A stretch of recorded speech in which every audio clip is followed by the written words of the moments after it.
ನಮಸ್ಕಾರ, ಶುಭೋದಯ. ಸಂಕಲ್ಪ ಸಿದ್ಧಿ ವಿಶೇಷ ಕಾರ್ಯಕ್ರಮಕ್ಕೆ ತಮ್ಮೆಲ್ಲರಿಗೂ ಆತ್ಮೀಯ ಪ್ರೀತಿಯ ಸ್ವಾಗತ ಹೇಳ್ತಾ ಇರೋದು ನಾನು ಅನುಷಾ. ಸೊ ಮೊದಲನೇ ಬಾರಿ ಚಾನಲ್ ವೀಕ್ಷಿಸ್ತಾ ಇರೋದು ಅಂತಂದರೆ ಈಗಲೇ ಸಬ್ಸ್ಕ್ರೈಬ್ ಮಾಡಿ, ನಮ್ಮ ವೀಡಿಯೋಸ್ನ ಲೈಕ್ ಮಾಡಿ. ಇನ್ನು ಜೀವನದಲ್ಲಿ ಆಗ್ತಾ ಇರುವಂತಹ ಸಮಸ್ಯೆಗಳು, ತೊಂದರೆಗಳು, ಕಷ್ಟಗಳು ಇದೆಲ್ಲದರಿಂದ ಕೂಡ ನಾವು ಹೊರಗಡೆ ಬರಬೇಕು ಅಂತಂದರೆ ನೀವು ಇವತ್ತೇ ಈಗಲೇ ಅಕ್ಷಯ ವೃಕ್ಷವನ್ನು ಬರ್ಮಾಡ್ಕೊಳ್ಳಿ. ನಿಮ್ಮ ಎಲ್ಲ ಒಂದು ಸಮಸ್ಯೆಗಳು ಶೀಘ್ರದಲ್ಲೇ ಪರಿಹಾರ ಆಗುತ್ತೆ. ಇನ್ನು ಕಾರ್ಯಕ್ರಮದಲ್ಲಿ ಸ್ಪಿರಿಚುವಲ್ ಗುರು ಡಾಕ್ಟರ್ ವಿಷ್ಣುದತ್ತ ಗುರುಜಿಯವರಿದ್ದಾರೆ. ಬನ್ನಿ ಗುರುಗಳನ್ನ ಕಾರ್ಯಕ್ರಮಕ್ಕೆ ಸ್ವಾಗತಿಸೋಣ. ನಮಸ್ತೆ ಗುರುಗಳೇ, ಕಾರ್ಯಕ್ರಮಕ್ಕೆ ಆತ್ಮೀಯ ಸ್ವಾಗತ. ಒಳ್ಳೆದಾಗ್ಲಿಮ್ಮ. ಸೊ ರಾಶಿಗಳ ಬಗ್ಗೆ ನಮಗೆ ಸಾಕಷ್ಟು ಮಾಹಿತಿ, ಆ ರಾಶಿಗಳ ಒಂದು ವ್ಯಕ್ತಿತ್ವ ಯಾವ ರೀತಿ ಇರುತ್ತೆ, ಬಿಸ್ನೆಸ್ ಆಗ್ಬರುತ್ತೋ ಇಲ್ವೋ, ಅಥವಾ ಕೆಲಸಕ್ಕೆ ಹೋದರೆ ಯಾವ ರೀತಿ ಕೆಲಸ ಆಯ್ಕೆ ಮಾಡ್ಕೊಳ್ಬೇಕು, ಈ ವಿಚಾರವಾಗಿ ನಮಗೆ ತಿಳಿಸ್ಕೊಡ್ತಾ ಬಂದಿದ್ದೀರಾ. ಇನ್ನು ಇವತ್ತಿನ ದಿನದಲ್ಲಿ ಕನ್ಯಾ ರಾಶಿಯವರು ಯಾವ ಬಿಸ್ನೆಸ್ನ ಆಯ್ಕೆ ಮಾಡ್ಕೊಳ್ಬೇಕಾಗತ್ತೆ, ಬಿಸ್ನೆಸ್ ಅನ್ನೋಂಥದ್ದು ಇವ್ರಿಗೆ ಆಗಿ ಬರುತ್ತಾ ಅಥವಾ ಕೆಲಸಕ್ಕೆ ಹೋಗ್ಕೊಂಡೇ ಲೈಫ್ ಟೈಮ್ ಕಳಿಬೇಕಾಗತ್ತಾ, ಏನು ಹೇಳ್ತೀರಾ ಗುರುಗಳೇ? ಓಂ ವಿಶ್ವಸ್ಮೈ ನಮಃ. ಪ್ರೀತಿಯ ಬಂಧುಗಳೇ, ಕನ್ಯಾ ರಾಶಿಯವರು ಅದೃಷ್ಟವಂತರೋ ಅಲ್ಲ, ದುರದೃಷ್ಟವಂತರೋ ಅಲ್ಲ, ಬುದ್ಧಿವಂತರೋ ಅಲ್ಲ, ಹೇಗೆ ಕರಿಬೇಕೋ ಗೊತ್ತಾಗಲ್ಲ ಇವ್ರನ್ನ. ಅಂದರೆ ಅವ್ರಿಗೆ ಅವ್ರ ಅರ್ಥ ಆಗಿರಲ್ಲ. ಕನ್ಯಾ ರಾಶಿಯವರಿಗೆ ಮದುವೆ ಆಗಿಲ್ಲ, ಅದೊಂದು ರೀತಿಯ ಜೀವನ. ಮದುವೆ ಆದಮೇಲೆ ಬೇಡಪ್ಪ ಒಂದು ಥರ ಜೀವನ. ಆಮೇಲೆ ಮಕ್ಕಳ ವಿಚಾರದಲ್ಲಿ ಇನ್ನೂ ಮಕ್ಕಳೇ ಆಗಲಿಲ್ಲ, ಸಂತಾನವೇ ಆಗಲಿಲ್ಲ, ಅಲ್ಲೊಂದು ಪಡಿಪಾಟ್ಲು. ಆದಮೇಲೆ ಮತ್ತೊಂದು ರೀತಿಯ ಪಡಿಪಾಟ್ಲು. ಅವರೇ ಒಂದು ಸಲ ಅವಲೋಕನ ಅಂತ ಮಾಡಿಕೊಂಡಾಗ, ಯೋಚಿಸಿದಾಗ ಯಾಕೋ ನನಗೆ ಅದೃಷ್ಟಗಳೇ ಇಲ್ವೇನೋ ಅನ್ನೋಷ್ಟು ಬೇಸರ ಮಾಡ್ಕೊಳ್ತಾರೆ. ಆದರೆ ಅವರೇ ಮನೆ ಎಲ್ಲ ಕೆಲಸಕ್ಕೆ ಸಂಬಂಧಪಟ್ಟ ತೀರ್ಮಾನ ತೆಗೆದುಕೊಳ್ಳೋ ನಾಯಕರು ಆಗಿರ್ತಾರೆ. ಎಂತ ಮಾಡೋದು, ಇಲ್ಲಿ ಎಡಬಿಡಂಗಿತನ ಮಾಡೋ ಹಾಗಿಲ್ಲ, ಯಾಕೆ ಇವರೇ ಮಾರ್ಗದರ್ಶಕರಾಗಿರ್ತಾರೆ. ಇಂತಹದ್ರಲ್ಲಿ ಈ ರಾಶಿಯವರು, ಕನ್ಯಾ ರಾಶಿಯವರಿಗೆ ಮದುವೆ ಹೇಗೋ ಹಾಗೋ ಆಯಿತು, ಸಂತಾನದ ವಿಚಾರದಲ್ಲಿ ಮತ್ತು ತಾಪತ್ರಗಳು ಸುತ್ತಕೊಂಡಿರ್ತವೆ. ನಾನು ಹೇಳ್ತಿರೋದು ಒರಿಜಿನಲ್ ಆಗಿ ಡೇಟ್ ಆಫ್ ಬರ್ತ್ ಪ್ರಕಾರ ರಾಶಿ ನಿಮ್ಮದಾಗಿತ್ತು ಅಂತಂದಾಗ ಅಪ್ಲೈ ಆಗ್ತಕ್ಕಂಥದ್ದು. ಇನ್ನು ಉಳಿದಾಗ ಭಾಗಶಃ ಅಪ್ಲೈ ಆಗುತ್ತೆ. ಆ ರೀತಿಯಾಗಿ ಈ ಕನ್ಯಾ ರಾಶಿಯವರು ಮನಸ್ಸು ತುಂಬ ಮೃದು. ಯಾಕಂದರೆ ಭಯ ಅನ್ನೋ ಆಭರಣವನ್ನು ಯಾವಾಗಲೂ ಧರಿಸಿರ್ತಾರೆ ಇವರು. ಸಮಾಜಕ್ಕೆ ಎಲ್ಲಾದರೂ ಕಂಟಕಗಳಾದಾಗ ನೋವು ಪಡ್ತಾರೆ, ವ್ಯಥೆ ಪಡ್ತಾರೆ. ಅರೆ ಯಾಕೆ ಹೀಗೆಲ್ಲ ಆಗ್ತಾಯಿದೆ, ಏನಕ್ಕೆ ಹಿಂಗೆಲ್ಲ ಆಗ್ತಾಯಿದೆ, ಒಳ್ಳೆ ರೀತಿಯಲ್ಲಿ ನಡ್ಕೋಬೋದಾಗಿತ್ತಲ್ಲ ಅಂತೆಲ್ಲ ಯೋಚನೆ ಮಾಡ್ತಿರ್ತಾರೆ. ಒಂದೊಂದು ಬಾರಿ ಇವರಿಗೆ ಅದು ನಡೆದಾಗ ಹೇಳತೀರದು, ಅಷ್ಟು ಭಯವನ್ನೇ ಇವರ ಆಭರಣ ಆಗಿ ಮಾಡ್ಕೊಂಡಿರ್ತಾರೆ. ಅವರಿಗೆ ನೋವು ಆಗ್ತಕ್ಕಂಥದ್ದು. ಈ ಭಯಭಕ್ತಿಯಿಂದ ನಡ್ಕೋಬೇಕು ಅಂತಾರಲ್ಲ, ಅಂತಹ ಭಯಭಕ್ತಿಯಿಂದ ನಡ್ಕೊಂಡ್ರೂ ಕೂಡ ಅವಮಾನಗಳಾಗುವಂಥದ್ದು, ಅಪವಾದಗಳು ಬರ್ತಕ್ಕಂಥದ್ದು, ಅಪಕೀರ್ತಿ ಬರುವಂತಕ್ಕಂಥದ್ದು. ಮನೆಯ ಸದಸ್ಯರಿಂದಲೂ ಕೂಡ ಇದಕ್ಕೆ ಕಿರುಕುಳಕ್ಕೆ ಒಳಗಾದಾಗ ಒಂದು ರೀತಿ ಡಿಪ್ರೆಷನ್ಗೆ ಹೋಗ್ತಾರೆ. ಏನೋ ಸಾಧಿಸಬೇಕು ಅಂತ ಹೋಗ್ತಾರೆ, ಸಾಧಿಸಬೇಕು ಅಂತ ಛಲ ಇಟ್ಕೊಂಡಿರ್ತಾರೆ.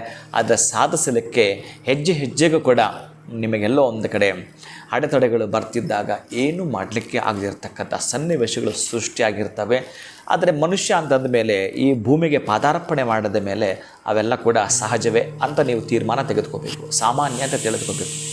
ಯಾರೇ ಆಗಿದ್ರೂ ಕೂಡ ಸಾಧನೆಯ ಹಾದಿಯಲ್ಲಿ ನಡೆಯುವಾಗ ಇದ್ದದ್ದೇ ಅನ್ನೋದನ್ನು ಮೈಂಡ್ಗೆ ಹಾಕ್ಕೊಂಡು, ವಿಘ್ನಗಳು ಎಷ್ಟು ಬಂದರೂ ಎದುರಿಸ್ತೇನೆ ಅನ್ನೋದನ್ನು ಫಸ್ಟು ನೀವು ಒಂದು ಸ್ಲೋಗನಾಗಿ ಮಾಡ್ಕೊಳ್ಳಿ.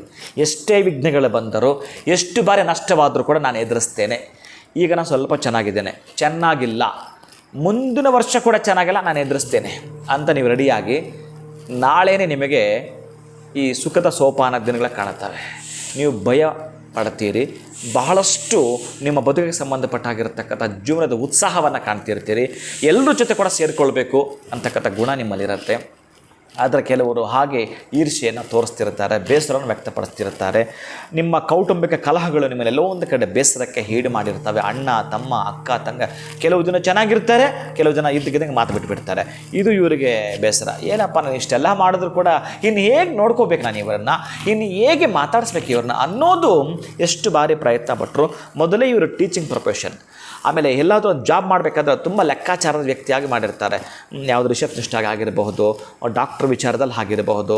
ಇವರು ಮಾಡುವಂಥ ಪ್ರತಿ ಹಂತದ ಜಾಬು ಕೂಡ ಪರಿಶುದ್ಧವಾಗಿರುತ್ತೆ. ಅಲ್ಲಿ ಏನು ತಂಟೆ ತಕರಾರಿಲ್ಲ ಇವ್ರದ್ದು.